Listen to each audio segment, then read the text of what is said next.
The strike is on, services will be off. And here at Leeds Station, dismay at the disruption ahead. Well, we'll be many staff members down that won't be able to get into work that rely on public transport, so it's just not acceptable at this moment in time. Can you not get into university at all tomorrow? I can, but my lecturers can't.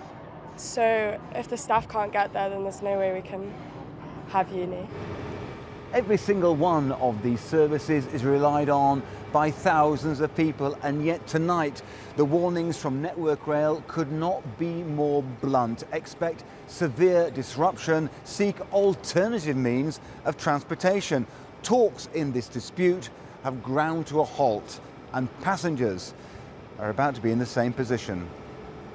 With strikes 3 days this week, an average of only 20% of services will run, and only between 7:30 a.m. and 6:30 p.m.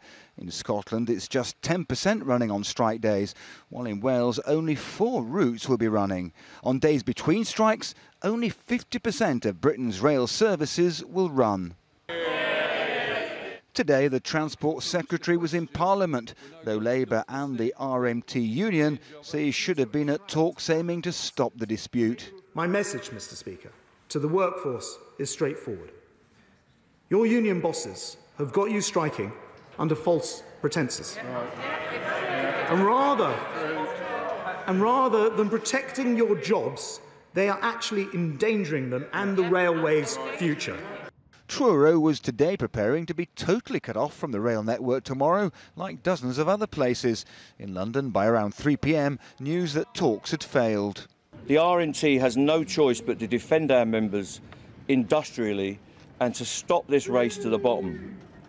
The strikes on Network Rail, the train operators and London Underground will go ahead. Swansea Station today. In Wales, people are advised not to travel by train at all on strike days.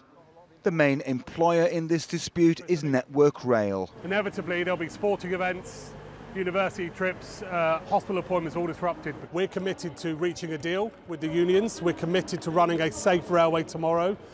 We ask that passengers check before they travel and, if at all possible, postpone their journey to next week if the strikes continue throughout this week.